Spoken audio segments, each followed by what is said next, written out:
இன்று ஆடி மாதத்தின் 18வது நாள் ஆடிப்பெருக்கு திருநாள். இது பெருக்கத்திற்குரிய நாளாக கருதப்படுகிறது. இந்த நாளில் செய்யப்படும் செயல்கள், வழிபாடுகள், கூறப்படும் மந்திரங்கள், கேட்கப்படும் ஸ்தோத்திரங்கள் ஆகியவற்றின் புண்ணிய பலன் பல மடங்காக பெருங்கும் என்பதாக சாஸ்திரங்கள் குறிப்பிடுகின்றன. அப்படிப்பட்ட இன்றைய தினம் நாம் இந்த மகாலட்சுமியினுடைய மந்திரஸ்துதியை ஒரு முறை கேட்டாலோ கூறினாலோ மகாலட்சுமியின் அருளை பெறுவதுடன் வீட்டில் செல்வம் பல மடங்கு பெருகச் செய்யும் என்பதாக சாஸ்திரங்கள் குறிப்பிட்டுள்ள அற்புதமான மந்திரஸ்துதியை தான் இப்போ நம்ம பாராயணம் செய்ய போகிறோம். द्विभुजां च द्विनेत्रां च साभयां वरदान्वितां पुष्पमालाधरां देवीम् अम्बुजासनसंस्थितां पुष्पतोरणसंयुक्तां प्रभामण्डलमण्डितां सर्वलक्षणसंयुक्तां सर्वाभरणभूषितां पीताम्बरधरां देवीं मकुटीचारुबन्धनां सौन्दर्यनिलयां शक्तिम् आदिलक्ष्मीम् अहं भजे जटामकुटसंयुक्तां स्थिरासनसमन्विताम् अभयं कटकं चैव पूर्णकुम्भं करद्वये कंचुकं सन्नवीतं च मौक्तिकं चापि धार्नीं दीपचामर अस्ताभिः सेवितां पार्श्वयोर्द्वयोः भालसेनानि सङ्काशां करुणापूरिताननां मगाराज्ञीं च सन्तानलक्ष्मीम् इष्टार्थसिद्धये चतुर्भुजां मगालक्ष्मीं गजयुग्मसुपूजितां पद्मपत्राभनयनां वराभयकरोज्ज्वलाम् ऊर्ध्वं करद्वये चाब्जं दधतीं शुक्लवस्त्रकौ पद्मासने सुखासीनां गजलक्ष्मीमहं भजे किरीटमुकुटोपेतां स्वर्णवर्णसमन्वितां सर्वाभरणसंयुक्तां सुखासनसमन्वितां परिपूर्णं च कुम्भं च दक्षिणेन करेण तु चक्रं बाणं च ताम्बूलं तदा वामकरेण तु शङ्खं पद्मं च चापं च कुण्डिकामपि धारिणीं सकुञ्चकस्तनीं ध्यायेत् धनलक्ष्मीं मनोहरां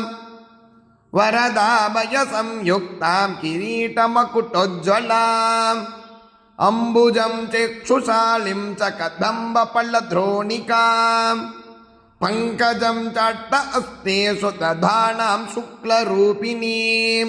कृपामूर्तिं जटाजूटां सुखासनसमन्वितां सर्वालङ्कारसंयुक्तां सर्वाभरणभूषितां मदमत्तां मनो आरिरूपां धान्यश्रियं भजे अष्टबाहुयुतां देवीं सिंहासनवरस्थितां सुखासनां सुकेशीं च किरीटमकुटोज्ज्वलां श्यामाङ्गीं कोमलाकारां सर्वाभरणभूषितां खड्गं पाशं तदा चक्रमभयं सव्यहस्तके खेटकं चाङ्कुशं शङ्खं वरदं वामहस्तके राजरूपधरां शक्तिं प्रभासौन्दर्यशोभितां हंसारूढां स्मरेत् देवीं विजयां विजयप्रदें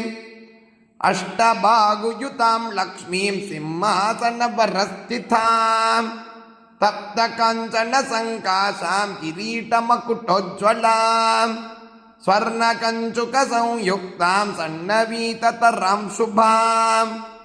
अभयं वरदं चैव भुजयोः सव्यवामयोः चक्रं चूडं च बाणं च शङ्खं चापं कपालकौ ददतीं धैर्यलक्ष्मीं च नवतालात्मिकां भजे चतुर्भुजां द्विनेत्रां च वराभयकरान्विताम् अर्धद्वयकरां भोजाम् अम्बुजासनसंस्थितां ससुवर्णघटोराभ्यां पाव्यमानां मघाश्रियो सर्वाभरणशोभाढ्यां शुभ्रवस्त्रोत्तरीयकां चामरग्रगणारीभिः सेवितां पार्श्वयोर्द्वयोः आपादलं विवसनां करण्डमकुटां भजे मातर्नमामि कमले पद्मायत सुलोचने श्रीविष्णुहृत्कमलस्ते विश्वमातर्नमोऽस्तु ते क्षीरसागरसत्पुत्री पद्मगर्भाभसुन्दरी लक्ष्मी प्रसीद सततं विश्वमातर्नमोऽस्तु ते महेन्द्रसदने त्वं श्रीरुक्मिणी कृष्णभामिनी चन्द्रे ज्योत्स्ना प्रभा सूर्ये विश्वमातर्नमोऽस्तु ते स्मितानने जगद्धात्री शरण्ये सुखवर्धिनी जातवेदसि दगणे विश्वमातर्नमोऽस्तु ते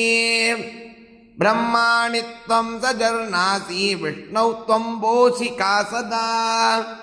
शिवे संहारिका शक्तिगे विश्वमातर्नमोऽस्तु ते त्वया शूरो गुणी विज्ञो धन्यो मान्यः कुलीनकः कलाशीलकलापाढ्यो विश्वमातर्नमोऽस्तु ते त्वया गजस्तुरङ्गश्च श्रैणस्तृणं सरस्सदः देवोऽग्रगं गणश्रेष्ठा विश्वमातर्नमोऽस्तु ते त्वया पक्षी पशुशय्या रत्नं पृथ्वी नरो वधूः श्रेष्ठा शुद्धा मगालक्ष्मी विश्वमातर्नमोऽस्तु ते लक्ष्मी श्रीकमले पद्मे रमे पद्मोद्भवे सती अभिजे विष्णुपत्नी त्वं प्रसीद सततं प्रिये ॐ महादेव्यै च विद्महे विष्णुपत्नी च धीमहि तन्नो लक्ष्मी प्रचोदयात् ॐ महादेव्यै च विद्महे विष्णुपत्नी च धीमहि तन्नो लक्ष्मी प्रचोदयात् ॐ महादेव्यै च विद्महे विष्णुपत्नी च धीमहि तन्नो लक्ष्मी प्रचोदयात् ॐ महादेव्यै च विद्महे विष्णुपत्नी च धीमहि तन्नो लक्ष्मी प्रचोदयात् ॐ महादेव्यै च विद्महे विष्णुपत्नी च धीमहि तन्नो लक्ष्मी प्रचोदयात् ॐ महादेव्यै च विद्महे विष्णुपत्नी च धीमहि तन्नो लक्ष्मी प्रचोदयात् ॐ महादेव्यै च विद्महे विष्णुपत्नी च धीमहि तन्नो लक्ष्मी प्रचोदयात् ॐ महादेव्यै च विद्महे विष्णुपत्नी च धीमहि तन्नो लक्ष्मी प्रचोदयात् ॐ महादेव्यै च विद्महे विष्णुपत्नी च धीमहि तन्नो लक्ष्मी प्रचोदयात् ॐ महादेव्यै च विद्महे विष्णुपत्नी च धीमहि तन्नो लक्ष्मी प्रचोदयात् ॐ महादेव्यै च विद्महे विष्णुपत्नी च धीमहि तन्नो लक्ष्मी प्रचोदयात् ॐ महादेव्यै च विद्महे विष्णुपत्नी च धीमहि तन्नो लक्ष्मी प्रचोदयात् ॐ महादेव्यै च विद्महे विष्णुपत्नी च धीमहि तन्नो लक्ष्मी प्रचोदयात्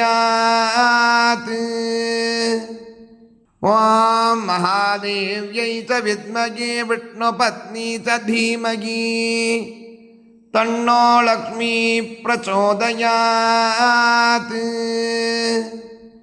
ॐ महादेव्यै च विद्महे विष्णुपत्नी च धीमहि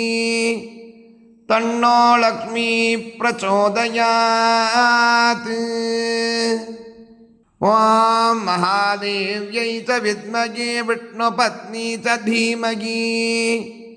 तन्नो लक्ष्मी प्रचोदयात्। ॐ महादेव्यै च विद्महे विष्णुपत्नी च धीमहि तन्नो लक्ष्मी प्रचोदयात्। ॐ महादेव्यै च विद्महे विष्णुपत्नी च धीमहि तन्नो लक्ष्मी प्रचोदयात्।